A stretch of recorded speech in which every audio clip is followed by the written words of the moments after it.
Artinya sungguhnya apa yang kamu sembah selain Allah itu adalah berhala. Tidak ada manfaatnya. Kuburan, patung, jimat, pohon, apalah selain daripada Allah. Berhala. Ya. Dan kalian buat-buat itu dengan dusta. Bohong. Oh ini punya kekuatan, ini bisa memberikan rezeki, ini bisa menyembuhkan penyakit. Dusta besar. Ya. Allah mengatakan itu. Ya. Kalau itu semua ifka, kedustaan. Orang-orang Mekah begitu. Mereka bawa patung, yang uniknya mereka yang datangkan batu itu, mereka yang pahat, mereka yang ukir, mereka yang bentuk matanya, hidungnya, mulutnya, mereka yang warnain, mereka yang kasih nama, lalu mereka panggil Tuhan. Ini sering saya kasih contoh, tapi saya ingatkan kembali ya. Seperti misalnya lapar, haus, capek, ya. Banyak orang menganggap ini siksaan. Karena kalau ditanya, apakah Allah mau lapar? Dia bilang tidak mau. Apakah mau haus? Dia bilang tidak. Capek enak nggak? Enggak enak. Karena sebenarnya lapar itu teman-teman adalah rezeki dari Allah agar kita bisa merasakan nikmatnya makanan. Ya. Coba kalau Anda kenyang, Anda tidak tahu harus mau makan, Anda tidak tahu nikmatnya makanan itu, Anda cuma tahu ya sudah makan saja. Ya.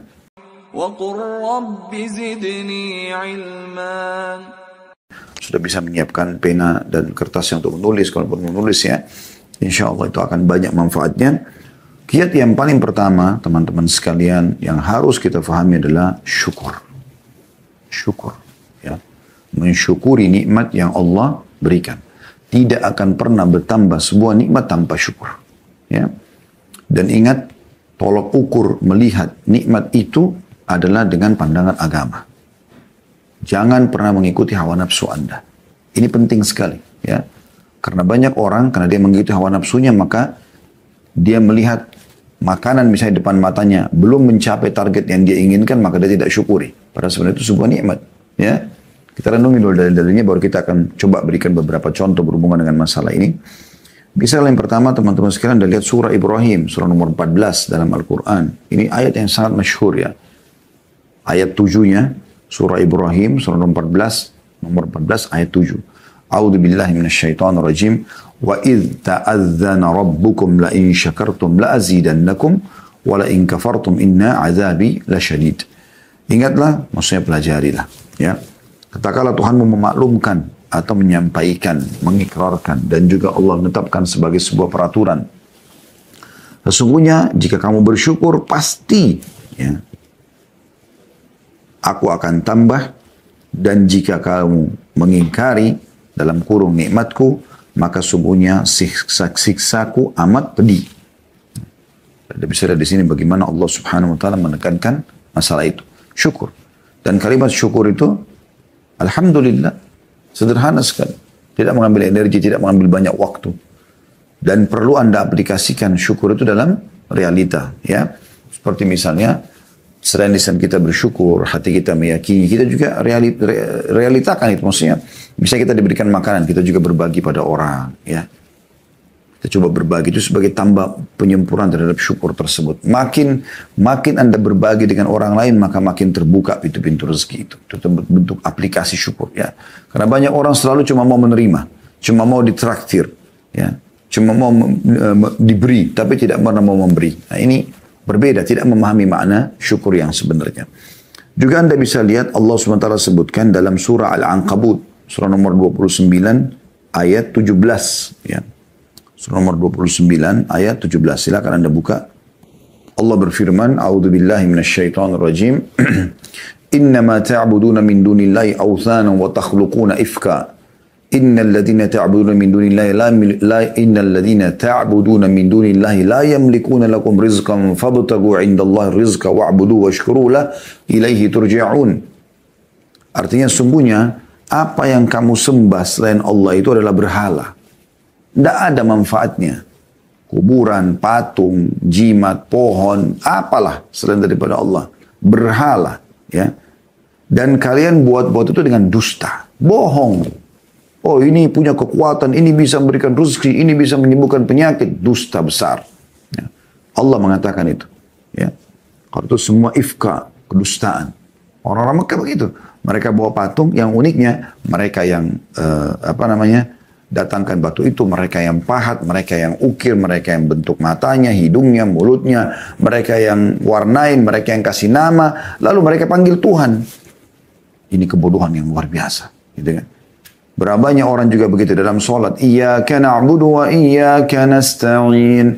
Hanya kepadamu kami menyembah, hanya kepadamu kami minta tolong. Habis salam, minta pada kuburan di sebelah masjidnya. Lalu mana komitmen tadi Anda katakan hanya kepadamu, hanya kepadamu. Imam Nawawi rahimahullah mengatakan, aku heran melihat orang-orang yang meminta-minta pada kuburan. Padahal sebenarnya dalam kuburan itu orang seperti dia yang sudah jadi tulang belulang. Kalau kita yakin kuburan orang soleh itu bisa memberikan manfaat kepada kita, kenapa kita tidak yakin kepada pencipta dia, pencipta tanah dan batu nisan itu adalah Allah yang lebih mampu. Dan Allah Al-Hayyul Qayyum, zat yang maha hidup dan terus-menerus mengurus makhluknya. Itulah yang dilakukan oleh para sahabat Nabi Ridwanullahi alaihim. Sendal mereka putus, mereka angkat tangan ke langit mengatakan, ya Allah berikan aku rezeki. Minta kepada Allah. Apapun Allah menyuruh kita manja kepadanya. Minta. Makanan, minuman, apa saja. Dalam sebuah hadis qudsi riwayat Bukhari kan begitu. Ya. Kata Allah SWT, wahai anak Adam. Ya. Kalian semua lapar kecuali yang kuberikan makanan, mintalah makanan padaku. Kalian semua haus kecuali yang kuberikan minuman, maka mintalah minuman kepadaku. Kalian semua tidak menggunakan pakaian kecuali aku berikan, mintalah kepadaku. Allah SWT suruh minta kepadanya. Minta, minta, minta. Allah selalu suruh kita minta, manja kepadanya. Kenapa gak mau? Ya. Tapi banyak orang menipu dirinya sendiri. Bahkan saya pernah ketemu dengan seorang ikhwah. Waktu awal-awal dia hijrah, dia memberikan kepada saya sebuah benda gitu. Benda ini seperti kaca gitu. Tiba-tiba dicelupin di air, lalu kemudian dia bilang, Ustaz coba minum airnya. Saya minum. Terus kemudian ditekan tangan saya dari belakang katanya. Saya coba praktekin. Ya. Habis itu dia bilang, lebih ringan kan Ustaz? Saya bilang, ya, ini kebohongan. Pastikan antum ini membeli barang ini dari orang-orang yang tidak benar. Dari dukun dan seterusnya. Mereka menjual ini. Dia bilang, ya Ustaz, saya beli ini 5 juta. Ya, ini kebohongan. Dibohongi, menipu orang. Allah tidak pernah seperti itu. Allah menyuruh kita memohon kepadanya. Allah menyuruh kita berbagi sama orang lain, lalu Allah berikan kepada kita, iya. Itu iya. Tapi pergi ke dukun-dukun ini semua ifka, kedustaan. Kebohongan ini. Dan Allah mengatakan, saya ulangi, sungguhnya apa yang kamu sembah selain Allah itu adalah berhala. Dan kamu berbuat dusta dengan itu. Sesungguhnya yang kamu sembah selain Allah itu tidak mampu memberikan rezeki kepadamu. Tidak akan pernah mampu memberikan rezeki kepadamu. Maka mintalah rezeki itu dari sisi Allah saja. Dan sembahlah dia, tunduk dan patuh kepadanya. Dan bersyukurlah kepadanya. Ini saksi bahasan kita.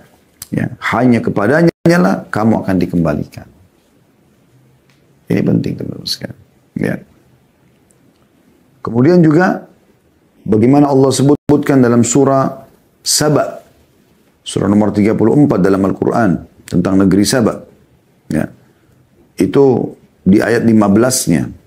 Di ayat 15. Allah Subhanahu wa taala berfirman, "Laqad kana li saba'in fi maskanihim ayah. Jannatani an yamini wa shimal. Kulu min rizki rabbikum washkuru lah. Baldatun tayyibatun wa rabbun ghafur." Sesungguhnya pada kaum Saba, orang-orang yang tinggal di negeri Yaman di zaman dulu, ada tanda-tanda kekuasaan Tuhan di tempat kediaman mereka, yaitu 2 buah kebun di sebelah kanan dan sebelah kiri mereka. Lalu dikatakan kepada mereka, makanlah olehmu dari rezeki yang dianugerahkan Tuhanmu dan bersyukurlah kepadanya. Nikmati, syukur. Negerimu, kalau kau bersyukur kepada Allah, ya, akan menjadi negeri yang baik, makmur, subur, dan Tuhanmu juga maha pengampun. Artinya kalau ada kesalahan pun Allah masih maafkan. Ya. Nah, ini poin penting untuk kita ketahui teman-teman sekalian. Jadi semua negeri yang selalu menyembah Allah, bersyukur kepada Allah, Allah akan limpahkan rezekinya. Semua negeri yang kufur maksiat kepada Allah, Allah akan datangkan cobaan-cobaan yang akan menahan rezeki-rezeki mereka. Ya. Ini penting untuk digarisbawahi teman-teman sekalian. Bahkan subhanallah kadang-kadang ada hal-hal yang kita anggap bukan rezeki, sebenarnya rezeki dari Allah Subhanahu wa taala. Ini sering saya kasih contoh tapi saya ingatkan kembali ya. Seperti misalnya lapar, haus, capek, ya. Banyak orang menganggap ini siksaan. Karena kalau ditanya apakah Allah mau lapar, dia bilang tidak mau. Apakah mau haus, dia bilang tidak. Capek enak enggak? Enggak enak. Karena sebenarnya lapar itu teman-teman adalah rezeki dari Allah agar kita bisa merasakan nikmatnya makanan. Ya. Coba kalau Anda kenyang, Anda tidak tahu harus mau makan, Anda tidak tahu nikmatnya makanan itu, Anda cuma tahu ya sudah makan saja ya. Apa yang mau makan, mau manis, asam, pedas, oke kita pilih. Tapi kalau orang lapar teman-teman, dia tahu bagaimana nikmatnya makanan itu. Ya. Begitu juga dengan orang haus, dia tahu nikmatnya dahaga itu, dia tahu nikmatnya minum. Begitu juga dengan capek. Anda kalau dari pagi sampai malam tidur terus, kemudian malam disuruh tidur lagi, mungkin Anda tidak bisa tidur. Tapi kalau dari pagi sampai malam Anda bekerja, Anda capek sekali. Dan malam Anda istirahat walaupun cuma 2-3 jam, nikmatnya luar biasa. Harusnya mulai sekarang, kalau kita lapar, haus, capek, jangan lagi mengatakan, aduh lapar, aduh haus, aduh capek. Alhamdulillah lapar, alhamdulillah haus, alhamdulillah capek. Karena semua itu jembatan untuk merasakan nikmatnya, atau merasakan besarnya nikmat Allah Subhanahu Wa Taala. Ya. Ini termasuk ya yang perlu diperhatikan. Yaitu masalah kita bersyukur kepada Allah Subhanahu wa taala. Ya. Selanjutnya teman-teman sekalian, yang kedua yang harus kita perhatikan ya, kiat untuk mempertahankan dan menambah rezeki yaitu bersedekah. Nah, ini sebenarnya bentuk aplikasi dari syukur itu, dari ucapan syukur ya. Tapi kita bersedekah, keluarkan harta. Biasakan bersedekah. Cintai sedekah ini sebagaimana juga Anda suka dan cinta kalau Anda diberi kepada orang. Jadi suka memberi sebagaimana juga kita suka diberi. Ya, seperti itu kurang lebih gambarannya. Dan ini poin yang mesti digarisbawahi. Karena ini penyebabnya. Penyebab rezeki itu. Perhatikan. Dalam surah Al-Baqarah. Surah nomor 2 ayat 254. Allah Subhanahu wa taala berfirman, "A'udzu billahi minasyaitonir rajim. Ya ayyuhalladzina amanu anfiqu mimma razaqnakum min qabli an ya'ta yawmun la bay'un fihi wa la khullatun wa la syafa'ah wal kafiruna humudz zalimun." Hai orang beriman, berinfaklah apa yang telah kami jadikan rezeki kepada kalian, ya. Sebelum datang hari tidak ada lagi transaksi, nggak ada lagi persahabatan, nggak ada lagi pertolongan, dan orang-orang kafir adalah mereka yang menzalimi diri mereka sendiri. Ya. Apa yang engkau infakkan saudaraku muslim, maka itu menjadi penyebab datangnya rezeki, ya. Anda bisa lihat juga dalam surah Ibrahim, surah nomor 14, ayat 31 sampai 34. Ayat 31 sampai 34, ya. A'udzu billahi minasyaitonir rajim. Sekali lagi surah Ibrahim ayat 31 sampai 34. Qul li ibadiyalladzina amanu yuqimus salata wa yunfiqu mimma razaqnahum sirran wa alaniyatan min qabli an ya'tiya yawmun la bay'un fihi wa la khilal. Ini ayat 31-nya, ya. Yang artinya, katakanlah kepada hamba-hambaku hai Muhammad yang telah beriman. Tentu orang tidak beriman tidak tersentuh, tapi orang beriman tersentuh. Hendaklah mereka mendirikan sholat, jaga sholatnya, menafkahkan sebagian rezeki atau harta ataupun rezeki yang kami berikan kepada mereka secara sembunyi-sembunyi ataupun terang-terangan sebelum datang hari kiamat. Pada hari itu tidak ada lagi jual beli dan tidak ada persahabatan. Ya. Lalu Allah menjelaskan yang memerintahkan kalian untuk menginfakkan itu supaya Allah gantikan juga, ya. Itu Allah. Siapa dia? Allah perkenalkan dirinya di ayat 32-nya. Langsung lanjut setelahnya.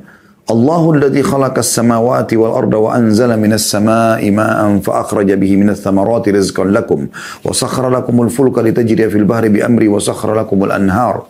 Allah lah yang memerintahkan kalian berinfak dan menjanjikan akan menggantikan itu. Allah lah yang telah menciptakan langit dan bumi dan menurunkan air hujan dari langit. Kemudian dia mengeluarkan dengan air hujan itu berbagai buah-buahan. Menjadikan rezeki yang dijadikan rezeki untuk kalian. Dan dia telah menundukkan bahtera bagi kalian. Supaya bahtera itu berlayar di lautan dengan kehendaknya. Dan dia telah menundukkan pula bagimu sungai-sungai. Bisa diambil airnya, bisa diambil ikannya, bisa diambil perhiasannya dan segala macam. Ayat 33-nya, وَسَخَّرَ لَكُمُ الشَّمْسَ وَالْقَمَرَ saya ulangi, وَسَخَّرَ لَكُمُ الشَّمْسَ وَالْقَمَرَ دَائِبَيْنِ وَسَخَّرَ لَكُمُ اللَّيْلَ وَالنَّهَارِ. Dan dia juga telah menundukkan pula bagi kalian matahari dan bulan. Matahari terbit pagi hari itu benar malam, maghrib. bulan keluar malam gitu kan. Itu semua ditundukkan dan terus menerus beredar dalam orbitnya dan telah menundukkan bagimu juga malam dan siang. Malam istirahat, siang untuk beraktivitas. Ayat 34-nya, wa ataakum min kulli ma sa'altumuh wa in ta'uddu ni'matallahi la tuhsuha innal insana lazalumun kafar. Dan dia telah memberikan kepadamu keperluanmu dan segala apa yang kamu mohonkan kepadanya. Dan jika kamu menghitung nikmat Allah, tidaklah dapat kamu menghitungnya. Nah, sesungguhnya manusia itu sangat zalim dan sangat mengingkari nikmat Allah. Mungkin ada pertanyaan muncul di sini di benak Anda. Ustaz, Allah bilang, ya, Allah telah memberikan semua yang kita minta. Wa ataakum min kulli ma sa'altumuh. Tapi masih ada permintaan saya yang belum Allah kasih, Ustaz. Saya jawab begini. Yang Allah kasih kepada Anda jauh lebih banyak. Dan yang belum Allah kasih 1-2 masalah saja. Buktinya, bukan karena tiap hari lapar. Apa yang Anda katakan teman-teman sekalian? Lapar.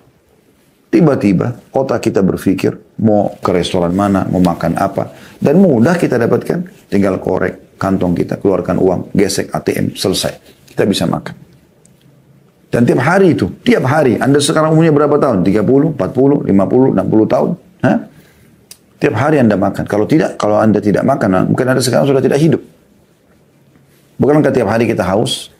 Kita cuma mengatakan haus. Tiba-tiba terpikir di benak kita, minum nih. Minum es teh manis kah, es jeruk, minum apalah, hangat, dingin. Ya, terserah kita. Kita tinggal minum. Dan tiap hari kita bisa gonta-ganti minuman, makanan, mau kopi, mau teh, dan segala macam. Ya. Bukankah tiap hari teman-teman sekalian, ya, kita selalu butuh nafas, kita selalu butuh pendengaran kita selalu butuh cahaya untuk mata kita selalu butuh berfungsi anggota tubuh kita sampai hidung kita bisa membedakan mana bau wangi, bau busuk seketika. Lidah kita bisa bedain mana asin, mana pedas, mana ya pahit dalam waktu seketika. Nah, semua masih bisa berfungsi dan ini luar biasa ini bagaimana Allah Subhanahu wa taala memberikan semuanya. Yang belum diberikan, mungkin Anda minta menikah sama seseorang, Allah belum kabulkan. Anda minta disembuhkan penyakit, ada penyakit, Allah belum kabulkan. Di situ ya, di poin itu. Mungkin Anda mau bekerja, minta pekerjaan, belum Allah berikan. Tapi ini hanya belum diberikan saja. Ya, Allah melihat kesungguhan kita dan kata Nabi SAW, kalau seseorang itu, ya, Allah melihat keindahan dia dalam berdoa, maka Allah menerlambatkan jawabannya agar dia tetap dalam doanya. Seperti itu. Itu luar biasa itu. Atau supaya tetap dia dapat dalam doanya. Atau memang Allah belum berikan karena memang masih ada penghambat-penghambatnya. Seperti dosa yang dia lakukan misalnya. Ya. Jadi sangka baik dengan Allah Subhanahu wa ta'ala. Kemudian kata Nabi SAW dalam hadis yang masyhur ya. Hadis sahih. Ya bani Adam anfik alaik. Wahai anak Adam berinfaklah. Maka aku akan berinfak kepadamu. Keluarkan dulu. Sedekah dulu. Maka aku akan ya berikan kepadamu. Dan ini ada bahasan sendiri panjang lebar masalah sedekah ini sudah kami bahas tentang keajaiban sedekah. Anda bisa kembali ke playlist di YouTube insyaAllah. Dan yang ketiga, teman-teman sekalian, melihat waktu saya percepat sedikit ya, masalah fokus kepada yang halal dan thayyib. Apa itu halal? Yang Allah bolehkan. Ya. Dan thayyib artinya berkualitas. Karena walaupun halal seperti ayam halal, ya, atau kambing atau sapi halal, tapi kalau bangkai sudah enggak thayyib atau rusak, berjamur, bisa mendatangkan penyakit, sudah enggak thayyib, jadi enggak boleh. Ini dua hal harus bertemu. Ya, fokus kepada yang halal dan thayyib. Perhatikan Allah mengingatkan kepada kita di dalam surah An-Nahl. Ya. Maaf, surah Al-Ma'idah dulu. Surah nomor 5 ayat 87 sampai 88. Ya. Surah nomor 5 Al-Ma'idah ayat 87 sampai 88. Yang bunyinya, A'udzubillahi minasyaitonirrajim. Ya ayyuhalladzina amanu la tuharrimu tayyibati ma ahallallahu lakum wa la ta'tadu innallaha la yuhibbul mu'tadin. Hai orang beriman, jangan kamu haramkan apa-apa yang baik yang telah Allah halalkan bagimu. Allah halalkan, nikmati, makan, silakan selama halal, ya. Dan jangan kamu melampaui batas, jangan juga terlalu berlebihan. Mentang-mentang halal lalu kita berlebihan, gitu kan. Makan daging halal tapi dia makan 10 kilo. Nah, mungkin perutnya di mana dia mau taruh, ya. Maksudnya dia mau letakkan makanan itu di perutnya di mana 10 kilo gitu kan. Seketika dia makan dalam waktu yang bersamaan. Itu nggak mungkin. Jangan berlebihan. Ya. Sesungguhnya Allah tidak menyukai orang berlebihan atau melampaui batas. Lalu Allah bilang apa? Ayat 88-nya kita disuruh nikmati, silakan. Wa kulu mimma razaqakumullahu halalan thayyiba wattaqullaha alladzi antum bihi mu'minun. Dan makanlah makanan yang halal lagi baik dari apa yang telah Allah rezekikan kepadamu. Boleh silakan makan buah-buahan, makan sayur, makan daging, makan ikan, segala macam silakan. Yang penting halal Allah bolehkan dan thayyib, berkualitas, ya. Jangan rusak, ya. Jangan yang berbahaya, jangan bangkai, gitu kan. Dan bertakwalah kepada Allah yang kamu beriman kepadanya. Yang kamu beriman kepadanya. Ya. Kemudian juga dalam surah An-Nahl, surah nomor 16. Juga Allah subhanahu wa ta'ala mengingatkan kepada kita di ayat 114-nya. Ya. A'udhu billahi minasyaitonir rajim. An-Nahl 114. Ya. Fakulu mimma razaqakumullahu halalan tayyiban washkuru ni'matallahi in kuntum iyyahu ta'budun. Maka makanlah yang halal lagi baik dari rezeki yang telah diberikan ke Allah kepadamu. Dan syukurilah nikmat Allah itu. Jika kamu hanya kepadanya saja menyembah. Ya. Jadi kita disuruh makan yang halal dan thayyib. Boleh, silakan. Ya. Bahkan pernah saya kasih contoh. Kalau seandainya Anda masuk ke dalam satu supermarket. Anda mau beli. Jadi sebuah, misalnya apel. Apel kualitas A harganya misalnya 200.000 per kilo. Apel kualitas B harganya 100.000. Anda punya kemampuan, Anda bisa beli. Beli aja yang A, nggak apa-apa. Dengan niat mensyukuri nikmat Allah SWT. Asal tidak berlebih-lebihan tadi. Bahkan Anda bisa mendapatkan pahala kalau Anda mau menikmati itu. Karena Nabi SAW mengatakan dalam sebuah hadis yang dihasankan oleh para ulama, Inna Allaha yuhibbu an yara athara ni'ami ala abdi. Ya. Sesungguhnya Allah suka melihat bekas nikmatnya pada hambanya, gitu kan. Jadi Allah suka melihat kalau kita pakai baju yang bagus, makan yang enak, penampilan yang rapi. Allah suka lihat itu, tapi tidak berlebihan dan sumbernya adalah halal dan thayyib. Yang keempat teman-teman sekalian, memperbanyak istighfar dan taubat kepada Allah Subhanahu wa taala. Ini juga sudah kami pernah jelaskan materi khusus ya 1 jam lebih itu tentang masalah keajaiban istighfar. Ini luar biasa gitu. Ya, jadi usahakan jangan pernah luput istighfar ini dari lisan kita. Dan kita mengambil dalil surah Nuh, surah nomor 71 ya, dalam Al-Quran. Anda bisa lihat ayat 10 sampai ayat 12. A'udhu billahi minasyaitonir rajim. Ya. Bagaimana Nabi Nuh berkata kepada kaumnya, Faqultu astaghfiru rabbakum innahu kana ghaffara. Dan aku berkata kepada kaumku, agar mereka memohon ampun kepada Tuhan. Sesungguhnya dia maha pengampun. Apa manfaatnya? Apa manfaatnya kalau orang beristighfar kepada Allah? Apa bukannya dengan rezeki Ustaz? Perhatikan ayat 11-nya. Allah mengatakan, Yursilis sama alaikum midrara. Niscaya dia akan mengirimkan hujan kepadamu yang lebat. Maksudnya hujan yang bermanfaat, bukan hujan yang mendatangkan masalah ya. Sampai seorang badui mengatakan, ya, siapapun yang ingin menjadi tetangga kami, maka hendaklah dia memperbanyak istighfar. Karena istighfar adalah hujan lebat yang menyuburkan tanah-tanah kami. Kemudian ayat 12-nya. Allah mengatakan manfaat istighfar wa yumditkum bi amwalin wa banina wa yaj'al lakum jannatin wa yaj'al lakum anhara. Dan akan memperbanyak dengan istighfar itu harta juga keturunan ya, atau anak-anak dan mengadakan untuk kebun-kebun juga mengadakan pula di dalamnya untuk sungai-sungai. Ya. Lalu Allah ingatkan kalau kita tambahkan ayatnya saya tambahkan 13 ya. Dan beberapa ayat setelahnya ini perhatikan baik-baik. Allah mengatakan, "Malakum la tarjuna lillahi waqara." Mengapa kamu tidak percayakan kebesaran Allah? Apa yang menghalangimu untuk minta hanya kepada Allah? Wa qad khalaqakum atwara, sementara Dia telah menciptakanmu dengan beberapa fase tingkatan dari sperma ketemu sama sel telur, gumpalan darah, gumpalan daging dan seterusnya sampai jadi manusia. Ya. Lalu Allah mengatakan di ayat 15-nya, "Alam tara kaifa khalaqallahu sab'a samawatin tibaqa." Tidakkah kalian lihat bagaimana Allah menciptakan 7 lapis langit bertingkat-tingkat? Kenapa masih ragu? Ayat 16-nya, "Wa ja'ala al-qamara fihinna nuran wa ja'ala asy-syamsa siraja wa ja'ala asy-syamsa siraja." Dan Allah menciptakan padanya bulan sebagai cahaya dan menjadikan matahari sebagai pelita. "Wallahu ambatakum minal ardi nabata." Dan Allah menumbuhkan kamu dari tanah dengan sebaik-baiknya. "Tsumma yu'idukum fiha wa yukhrijukum ikhraja." Dan kemudian Dia mengembalikan kamu ke dalam tanah, mati. Dan mengeluarkan kamu daripadanya pada hari kiamat dengan sebenar-benarnya. Wallahu ja'ala lakumul arda bisata. Dan Allah yang telah menjadikan untukmu bumi hamparan. Litasluku fiha subulan fijaja. Agar kamu menjalani jalan-jalan luas di bumi itu. Ya. Jadi ini semua manfaat istighfar yang luar biasa. Dan ini bahasanya panjang ya, tapi perbanyak istighfar teman-teman sekalian. Ini sudah pernah kami jelaskan masalah ini panjang lebar sekali. Bagaimana Hasan Basri rahimahullah didatangi oleh 3 orang, yang satu sudah lama nggak punya anak, ya. Kemudian sudah ikhtiar tapi belum punya anak, yang satu punya penyakit belum sembuh-sembuh, yang satu sudah lama bekerja tidak pernah kaya-kaya. 3-tiganya datang lalu minta petunjuk. Hasan Basri hanya mengatakan perbanyak istighfar. Perbanyak ya, bukan cuma istighfar, perbanyak. Ya, perbanyak istighfar itu.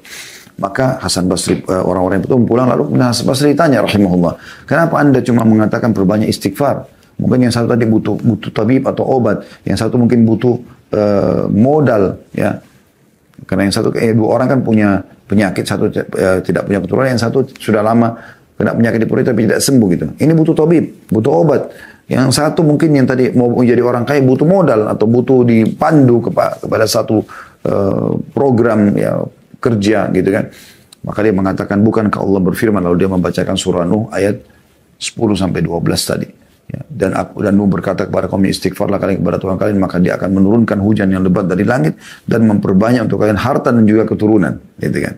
Sebagaimana sudah dijelaskan tadi. Kemudian yang kelima teman-teman, bertakwa kepada Allah SWT. Artinya patuh kepada Allah dalam setiap keadaan. Dan ini anda bisa lihat dalam surah At-Talaq ya, surah nomor 65 dalam Al-Quran. Ini banyak sekali manfaat orang bertakwa, dan ini sudah kami jelaskan panjang lebar di di masalah bekal dunia akhirat. Anda bisa kembali kepada playlist YouTube kami, Anda bisa klik cari judulnya bekal dunia akhirat. Kami bahas panjang lebar tentang masalah takwa di situ, definisinya dan semua dalil-dalil berhubungan dengan masalah. Tapi Anda bisa lihat bagaimana masalah takwa ini Allah jelaskan dalam surah At-Talaq ya. Di ayat 2-nya surah nomor 65, a'udzubillahi minasyaitonir, ayat yang masyhur ya, "Wa may yattaqillaha yaj'al lahu makhraja." Siapa yang bertakwa kepada Allah, Allah akan berikan kepadanya makhraja, jalan keluar dari semua permasalahannya. Ya. Kemudian ayat 3-nya, "Wa yarzuqu min haitsu la yahtasib." Dan akan diberikan rezeki dari tempat tidak disangka-sangka. Ya. Jadi ini jelas Allah memberikan rezeki. Ini saksi bahasan kita di sini. Jadi orang yang bertakwa kepada Allah. Dan takwa itu artinya patuh. Itu ringkasnya. Bagaimana apa yang Allah perintahkan Anda kerjakan wajib ataupun sunnah. Apa yang Allah larang Anda jauhi haram ataupun makruh. Ya. Yang halal Anda nikmati, yang haram Anda tinggalkan. Ya, saya ringkaskan. Kemudian yang keenam, tawakal kepada Allah SWT. Dan makna tawakal adalah menyerahkan ya, hasil setelah berusaha. Itu tawakal. Dan bedanya dengan tawakul. Tawakul artinya menyerahkan sebelum berusaha. Ya. Pernah ada sahabat begitu datang ke masjid Nabi SAW mau hadir pengajian. Kemudian dia bimbang, ikat nggak sih unta ini? Udahlah nggak usah ikat, tawakkaltu ala Allah. Saya bertawakal kepada Allah. Begitu dia masuk masjid, untanya lari. Akhirnya dia bingung. Dia kejar unta tersebut. Dan unta ini cepat sekali lari dan susah untuk dikejar gitu. Intinya dia tidak dapat untanya. Dia pulang ke masjid, pengajian sudah selesai. Nabi SAW tanya, kenapa kamu? Dia bilang, ya Rasulullah begini ceritanya. Apa kata Nabi SAW? Iqilha, tawakkal Allah. Ikat dulu untamu baru kau tawakal. Masa nggak dikunci mobil sama motor sudah tawakal? Dia dicuri. Ya. Itu tawakal namanya. Dan Allah menyebutkan masih dalam surah yang sama dalilnya, ya. Dalam surah At-Talaq surah nomor 5 ayat 3-nya. Ya, setelah Allah mengatakan wa yarzuqu min haitsu la yahtasib, kembali kepada ayat tadi, Allah memberikan rezeki dari tempat tidak disangka-sangka bagi orang yang bertakwa. Lalu Allah bilang, "Wa may yatawakkal 'ala Allah fa huwa hasbuh." Siapa yang bertawakal kepada Allah, maka Allah jadi pencukup baginya. Dan dalam hadis riwayat Ahmad yang sahih, yang masyhur, kalau kalian bertawakal sebenar-benar tawakul, ya, sebenarnya tawakal kepada Allah, maka Allah akan memberikan kepada kalian rezeki sebagaimana Allah berikan rezeki burung yang keluar di pagi hari, kemudian dia pulang sore dalam kondisi perutnya penuh. Dan Imam Ahmad mengatakan, sungguh bodoh kalau ada orang mengatakan, duduk aja nanti rezekinya akan datang, ya. Ya, saya akan bertambah dari jenis rezeki yang kedua yang sudah kita jelaskan ya. Sementara ya Allah mengatakan seperti burung yang keluar di pagi hari dan pulang sore hari dalam kondisi perutnya sudah kenyang.